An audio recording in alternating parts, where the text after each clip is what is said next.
Muita gente ainda tenta entender o que provocou o volume intenso de chuvas que devastou boa parte do Rio Grande do Sul. O fenômeno, no entanto, pode ser explicado por uma condição de fatores. Por isso, nós convidamos para uma entrevista o climatologista e meteorologista Paulo Ivo Kentop, que vai explicar os principais motivos para a tragédia. Boa tarde, Paulo. Bem-vindo ao Ver Mais. Boa tarde a todos que nos ouvem, nos assistem agora. É um prazer estar aqui tentando explicar a questão do Rio Grande do Sul. Justamente, Paulo, é possível explicar de forma resumida quais os fatores, então, que propiciaram essa chuva intensa? Perfeito. Inicialmente, nós estamos numa fase final de El Niño. Né?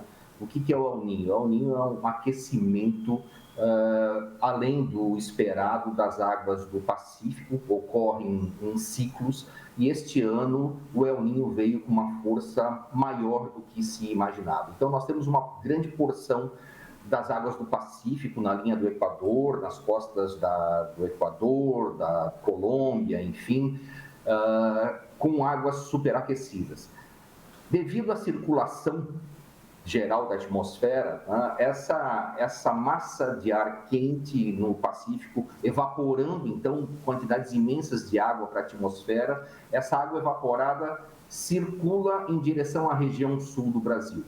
Esse fenômeno também é intensificado por ventos que vêm do Atlântico e atravessam a Amazônia, recebendo toda a carga de umidade da floresta amazônica, e esses ventos, tanto de leste quanto das águas aquecidas do Pacífico, são direcionados para a nossa região. Portanto, recebemos nesse momento, o Rio Grande do Sul recebeu uma quantidade enorme de água trazida pelos ventos, vindas ali da região equatorial pacífica e também da floresta amazônica. Paulo, perdão, desculpa interrompê-lo, mas é um padrão meteorológico incomum isso que aconteceu? Na realidade, esse padrão de El Niño, ele acontece sistematicamente. Incomum foi a força com a qual esse fenômeno, nesse momento, chegou em nossa região. Nós estamos, como um todo, a nível de planeta Terra, passando por uma mudança climática global que aponta para o superaquecimento do planeta. Esse aquecimento provocado por atividades humanas, né? Lançamento de gás carbônico dos veículos, poluição atmosférica lançada pelas indústrias, desmatamento, as nossas cidades sendo concretadas e acumulando calor, tudo isso está potencializando fenômenos atmosféricos. Essa potencialização foi extrema nesse momento e o Rio Grande do Sul recebeu uma descarga desse excesso de energia na atmosfera que trouxe essas quantidades enormes de água via floresta amazônica e via cordilheira para a nossa região. Agora, Paulo, existiria uma tecnologia, algum sistema que poderia ter previsto, que poderia ter ajudado a diminuir esse impacto? Na realidade, sim, nós temos hoje uma rede de estação meteorológica a nível de Brasil e a nível de América do Sul bastante bem instalada e que pode emitir alertas com bastante antecedência. Esses alertas foram emitidos. A questão é que precisamos acreditar nesses alertas, precisamos ficar atentos a esses alertas para podermos prevenir a população. Aliado a essa questão da previsão, tivemos um terceiro fenômeno, né, que foi a entrada de uma frente fria que ficou estacionada no Rio Grande do Sul em função de uma grande massa de ar quente que estava por sobre o Brasil, que não permitiu que essa frente fria avançasse. Então, permanentemente, ela ficou estacionada, chovendo esse volume em excesso no Rio Grande do Sul. Paulo, temos condições de previsão. Isso, Paulo. Existe alguma tendência agora, médio e longo prazo, de que isso aconteça com mais frequência, com a mesma intensidade?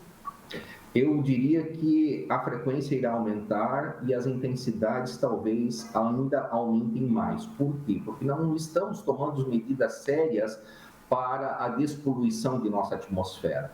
Precisamos sim investir em energia limpa, precisamos sim recompor nossas florestas, precisamos ter outras dinâmicas de utilização de combustíveis fósseis, porque senão a frequência e intensidade desses fenômenos extremos tenderão a ficar cada vez maiores.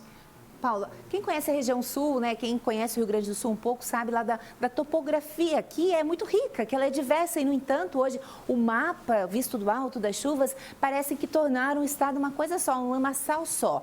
Eu pergunto, a topografia, de alguma forma, ela interferiu, ela poderia remediar, ter remediado esse fenômeno?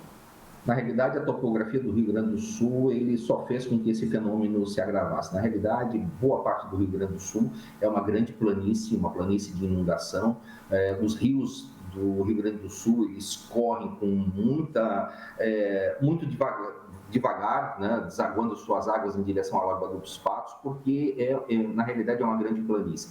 Então essa sobrecarga de água que veio da serra, quando chegou na planície, não teve fluxo suficiente, até porque boa parte do deságue dessas águas depende de ventos na Lagoa dos Patos e também das marés.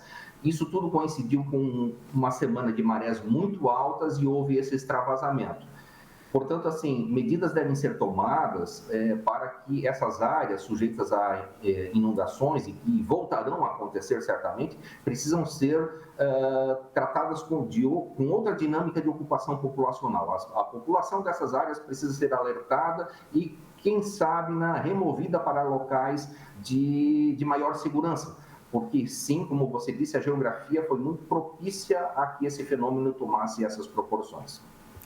Perfeito, Paulo. A gente sabe que esse assunto não se esgota aqui. Eu imagino que o trabalho, né, especialmente de vocês, especialistas na área, agora é de correr contra o tempo, tentar entender cada vez mais para poder fazer alertas cada vez mais precisos. A gente respeita, a gente sabe que hoje é muito preciso, mas a gente confia ainda mais. Eu acho que o papel ficou ainda com mais responsabilidade. Então, eu agradeço muito a sua participação aqui no Ver Mais.